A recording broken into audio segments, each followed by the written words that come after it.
Big East Women's Soccer Championship is on the Big East Digital Network presented by SoFi. Today from Cincinnati, Ohio, Xavier University and the Xavier Soccer Complex, the DePaul Blue Demons meet the Xavier Musketeers. Mike Schmaltz alongside Matt Schumacker, happy to bring you a quarterfinal match between two contenders here for the title this season. The Musketeers in at the number 4 seed, DePaul in at number 5. Matt, for DePaul, they're old hat at this. It's their 7th straight tournament. Yeah, they are. They're experienced. A lot of the women on this team have played in at least 3 matches in the Big East tournament. Now, Coach Chastain said, look, we got to win now. We got to win. We're experienced in the tournament. Now we have to turn that experience into wins.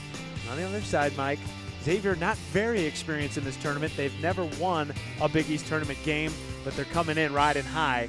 A 10-win season for the Musketeers. 10 wins for the first time since 2003 for second-year coach Nate Lee, who had a 1-8 season just 2 years ago before he took this job. Yeah, it's really been an amazing turnaround for this Xavier program. They've gotten some transfers. They've gotten some great play from freshmen coming in, who we'll talk about later in the show, but really a total turnaround, not just play on the field, but culture in the program.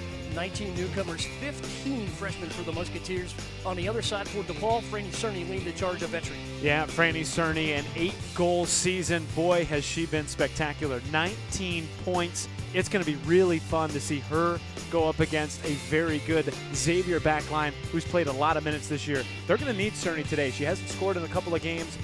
She's looking to get out of that drought here in the first round of the Big East tournament. And on the other side for the Xavier Musketeers, well, you can't talk about the Muskies without the play of Samantha Dewey, the Big East midfielder of the year. 22 points, second in the conference. She's also second in the conference in goals scored, tied with Franny Cerny with 8. She has been awesome in the middle of the pitch for the Xavier team, and they're going to need her today against a very formidable DePaul side. Musketeers took their first win in this series, 3-2 in overtime in the first meeting this season. The rematch is next on the Big East Digital Network.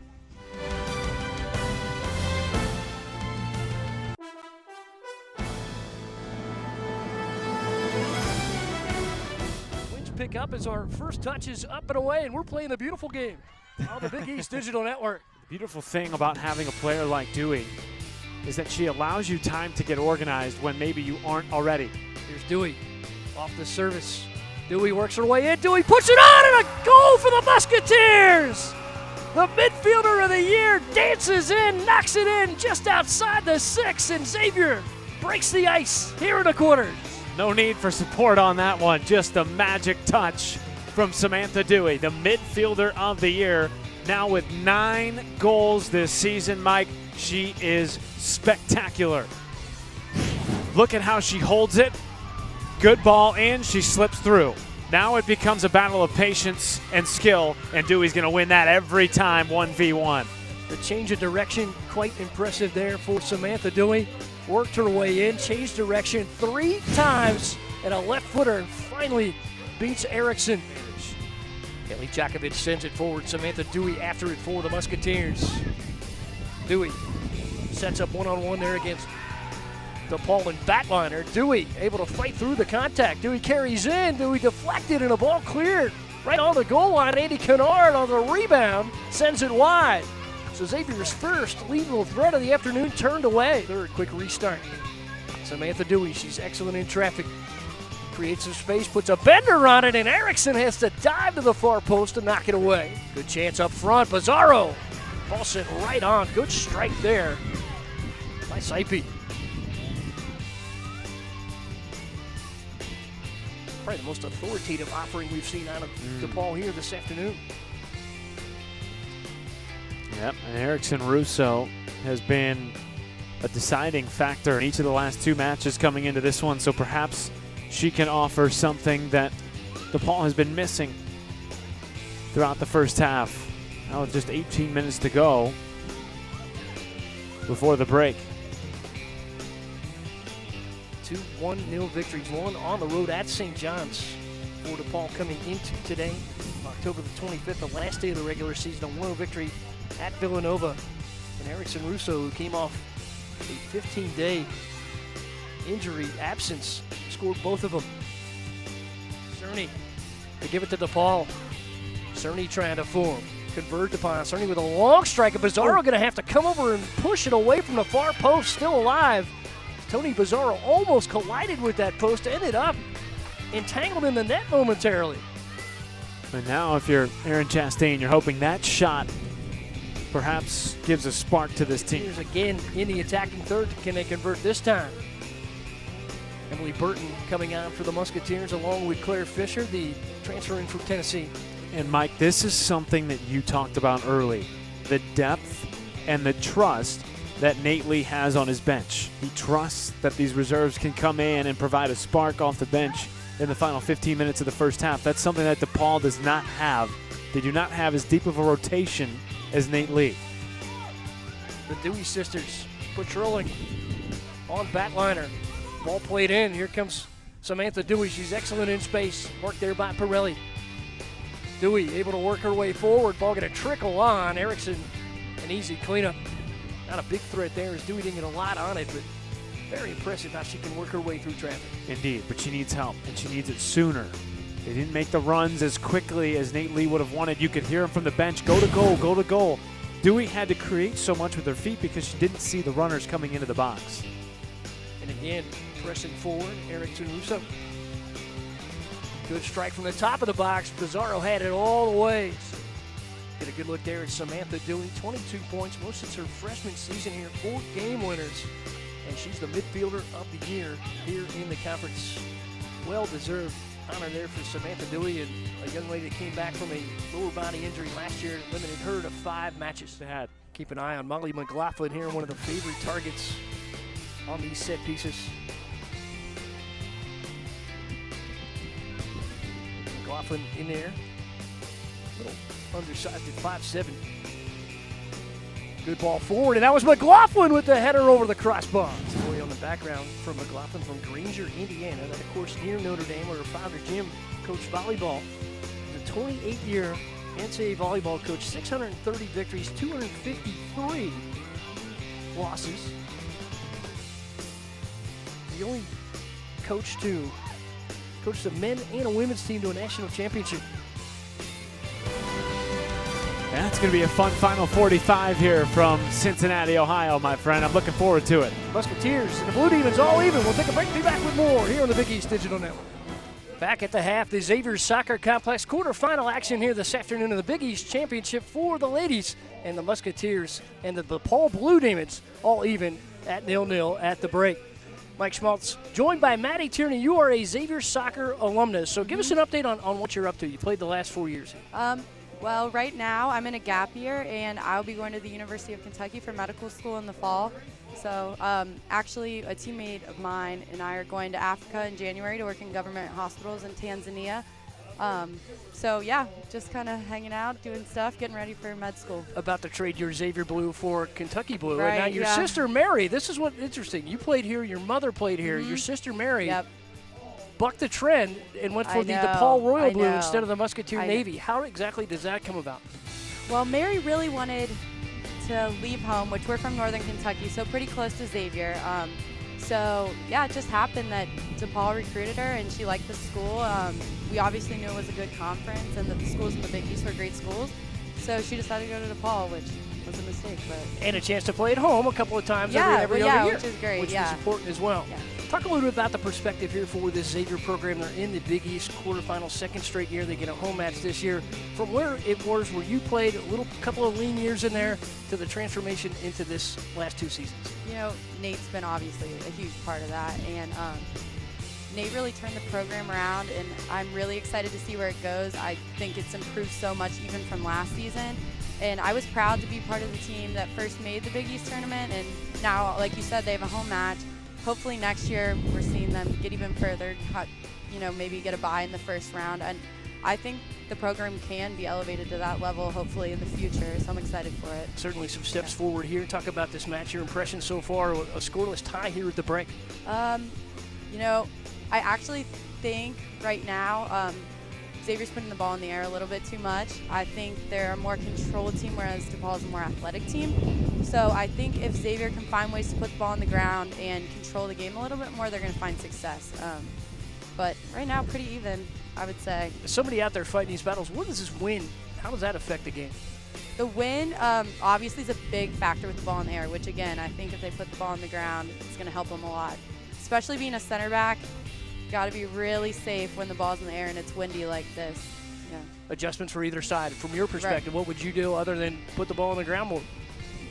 I think that's really the main thing. I think DePaul has a pretty good defense, but they should continue to drive at them, make them commit. I mean, Sam's obviously an offensive threat, and hopefully if they can get the ball to her, she can do some damage up top. Musketeers alumnus Maddie Tierney, her sister Mary, playing for DePaul here this afternoon. The Musketeers and the Blue Demons all even at 0-0 at the break. We'll take a break. Be back with more here on the Big East Digital Network, presented by SoFi. Mike Schmaltz and Matt Schumacker back with you at the Xavier Soccer Complex quarterfinal action here for the Women's Soccer Championship. And DePaul and Xavier all even at the break, Matt. It was a tight first half, 7 shots for both teams, 3 on goal, some dangerous chances on both sides. Yeah, you know, I thought early on DePaul did a really good job of bringing the energy and sort of getting Xavier out of their shape offensively. Even with some of the runs that Samantha Dewey had early on, I thought DePaul really controlled. That changed, though. At the back end of the first 45 minutes, I thought Franny Cerny had some good shots, but they were all outside the 18. And so you really have to credit Xavier's back line because they held one of the best scorers in the league to a position where she really couldn't threaten. Now, Xavier came in the last, 10, 15 minutes of the first half. Samantha Dewey, phenomenal. They got some great chances off set pieces. I really think that's going to be the key in the second half. Samantha Dewey, 3 shots, all of them on frame. It was 2 saves for Molly Erickson, 3 for Tony Pizarro on the other side. Franny Cerny, 3 shots, but just 1 on frame. It'll be interesting to see what adjustments Erin Chastain makes to get Cerny free, maybe to get some other players free like Erickson Russo, because she's been an X factor for them over this last couple of weeks, the stretch in which DePaul really found a way to play into this tournament. Daly again going to his bench, leads 20 in the first half. We will take a break and be back with the second half here in the Big East quarterfinals on the Big East Digital Network, presented by SoFi. Mike Schmaltz, Matt Schumacker back with you for the Big East Women's quarterfinals here from the Xavier Soccer Complex. And Matt, the weather is taking a significant turn here, significantly cooler. The gusts continue, and we expect them to be around 25 miles an hour here this afternoon, and now some heavy cloud cover. Yeah, the sun is gone, okay? We had some good sun in the first half. It was warm, not anymore. Everyone's getting the jackets on. Our AR here on the near side, the 4th official, he's got his jackets on. Great crowd on hand this afternoon, though. This is truly a playoff environment and playoff weather, right? Because we are late October and we're feeling it right now in Cincinnati. A changeover period coming here as we get ready for our second 45. Musketeers and the Blue Demons battle for the second time this season. It was a 3-2 double overtime decision for the Musketeers in the first meeting in Chicago. Yeah, and these teams have played a lot of overtime games. Between them, I think they've got 13 overtime games this year. They're trying to avoid that because, look, to win the tournament, these teams are going to have to win 3 games. Today, the semifinal, and then the final. That's a lot of soccer on your legs after you've played a full non-con and conference season. First chance in for Frick right off the bat for DePaul. And a dangerous chance to start off the second for the Blue Demons. Musketeers trying to clear it here with Samantha Dewey. Matt, you mentioned the energy level. Of course, you want to give all you can, but awaiting the winner of this, the first place Georgetown Hoyas, which the Xavier team played to a draw. The first result that Xavier's had against the top 5 team in the program history. Ball forward and redirected nicely there by Cindy Parker. Good communication with Erickson. And you see that ball hang up in the air on the clearance attempt. Samantha Dewey stalking. Outside for Carrie Lewis. Good foot towards the box. And we're looking for Brooke Stroka. And that one swept away by Adrian Walker. We hear from Xavier Soccer alumnus Maddie Tierney. Dewey now with a chance. Pirelli the mark. Dewey with a great turn. Good feed and ball on, and that one drifts wide. Brooke Stroka on the far side, and more magic from the foot of the midfielder of the year in the Big East, Samantha Dewey. Magic is right. I mean, how she got out of that trap at the edge of the box and somehow slipped it to the wing is just mind-boggling. Look at this. Just incredible. Whoop! Out wide. And again, Xavier so close to finding back in net. Turn here in space, Ellie Mink. Swings it off, good chance here. Cerny's in. Cerny's changing direction. Cerny sends it on, it's off the left post. Rebound out in front, gonna be sent back on, and that one steered wide. So DePaul with the second chance from Madeline Frick. Sent wide, but what a dangerous chance there for Cerny. Unbelievable. The second time a ball has hit the post this afternoon. Cerny getting just one step ahead, somehow curling it in. What a shot, and inches away from giving this DePaul team a 1-0 lead. Swung out nicely there by Ellie Mink. Now contact at mid is Rachel Dewey. And here comes the card. Pursuing back with Franny Cerny, and Cerny will get the booking. Second yellow card of the day. Both of them against the Blue Demons. First one went against Madeline Frick. Clock gets stopped there with 19:16 remaining. Now, Cerny really no play on the ball there. Just an easy call for Mike DeFelice. A little too much wing in the chicken wing. Yes. Given the advantage momentarily, and Cerny wins another free kick. This time actually a throw, and I thought perhaps he would give her a free kick. Cerny back. Good ball sent on, that's Frick. Chipped away and a goal for DePaul. Great play on the far post, reaching out Avery Hay to knock it home, and we're even at 1. Oh my goodness. Well, Avery Matt, Hay. you mentioned it could change at any moment. Avery Hay used all the left leg and knocked it in far side against the Musketeers. We're back to level. In space for Dewey, trying to create once again. Look at the technical ability. Dewey beats a double team. Then the ball flicked away late. Dewey down behind the play. There was contact there with Sydney Parker. Samantha Dewey not moving for the Musketeers. Looked like she grabbed her hamstring. So Xavier's leading scorer and goal scorer today down on the pitch. The Xavier training staff will rush to her attention. 12:16 to go. Let's get a look at the play. Never gives up on the ball. Reaching out. Maybe it's a knee. Well, the I'll tell trailing foot caught the turf, Matt. They have her It's over open. on her back now. And you know, Dewey's dealt with injury in years past, Mike, as you well know. We just hope it's nothing too serious. See the kid over the face and some definite anguish on the face of Samantha Dewey.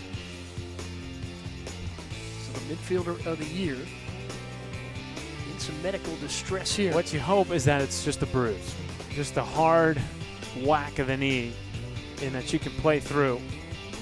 You saw the large step forward, and it looked as if that trailing foot, the right foot, got stuck in the turf.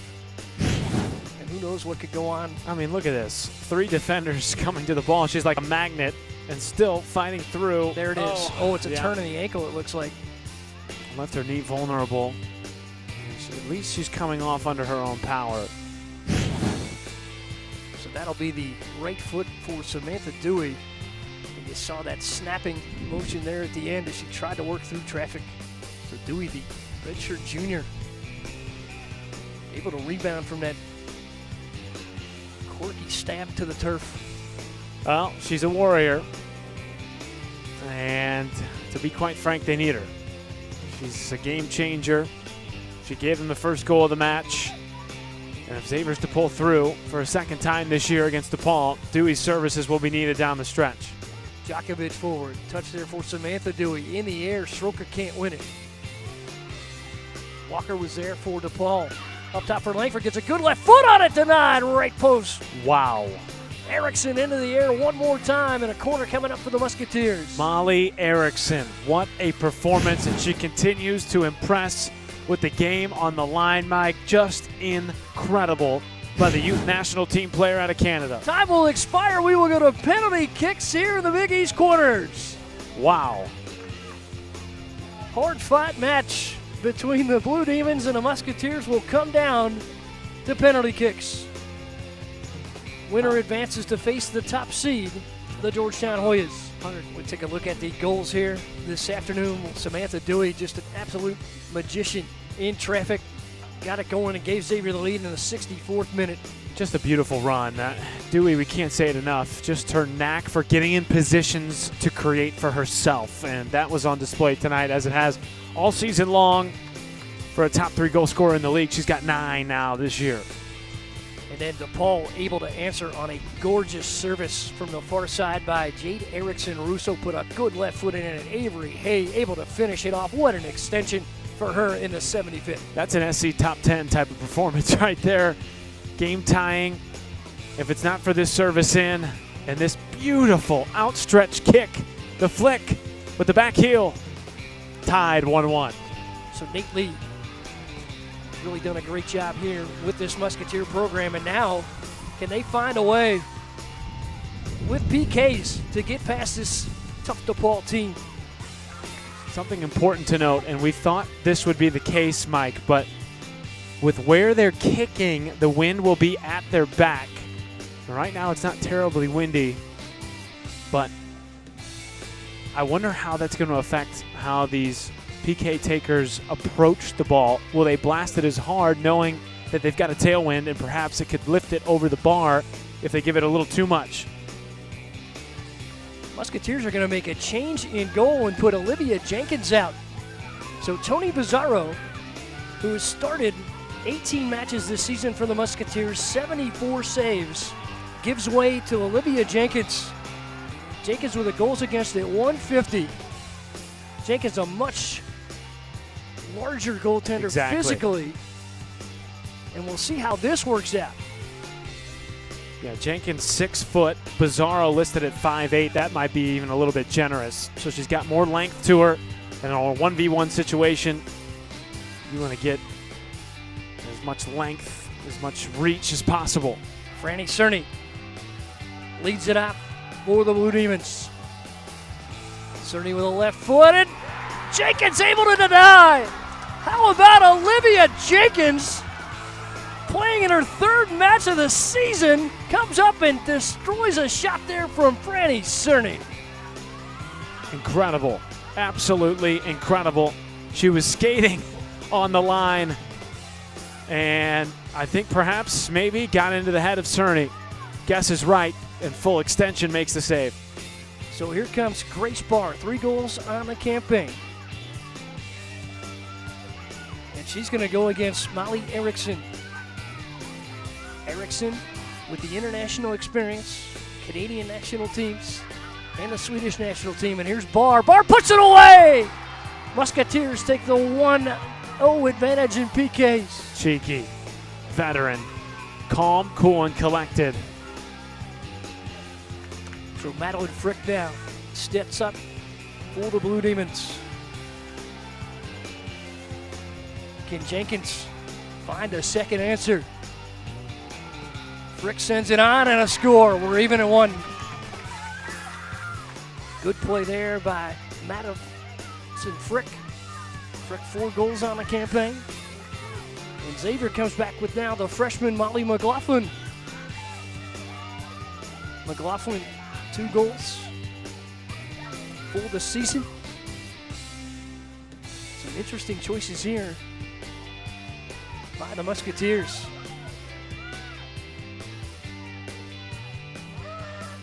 McLaughlin sends it into the right corner. Musketeers a 2-1 advantage. Confident strike by the underclassmen. Goes far post, puts a lot behind it. Michaela Horde now steps in for DePaul.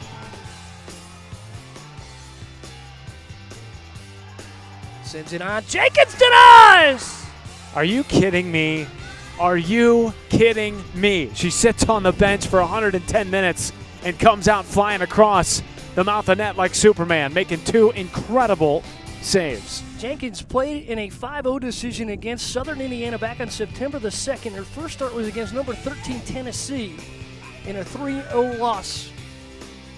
And she's coming on here to try to close the door on the DePaul Blue Demons.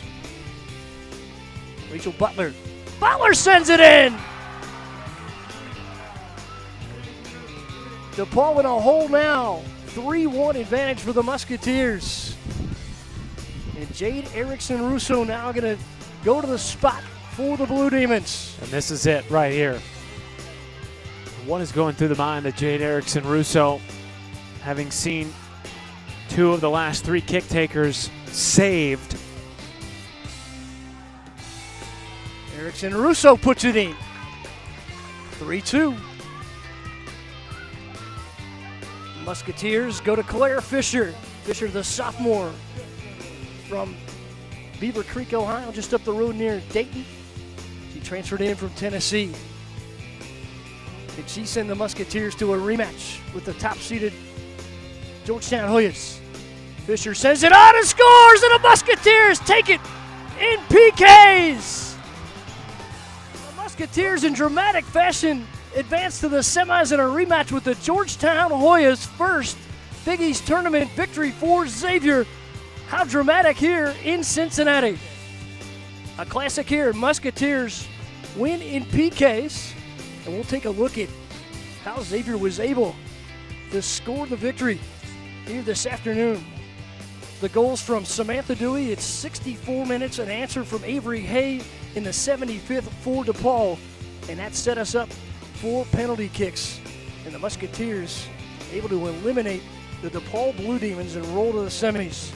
See Olivia Jenkins in her 3rd match able to snuff Franny Cerny on the first offering. Grace Barr puts it past as Erickson guessed wrong. I mean, just, you can't say enough, Mike, about, first of all, the confidence strikes of the Xavier team, but the saves and really the play of both keepers, huge, instrumental in tonight's win. Rachel Butler put it in, and then Erickson-Russo able to answer for DePaul. And then the deciding kick here for the Musketeers. It's Claire Fisher from Beaver Creek, Ohio, a transfer in from Tennessee, catapults the Musketeers into the semifinal. Fantastic battle here between the Musketeers and the DePaul Blue Demons. Xavier wins it 4-2 in penalty kicks. So for Matt Schumacker, our producer, director, Ryan McGahey, and our Big East Digital Network crew, I'm Mike Schmaltz. Thanks for watching here this afternoon. We will play on into the semis. The Musketeers and the Georgetown Hoyas. We'll see you back on the Big East Digital Network for semifinal action.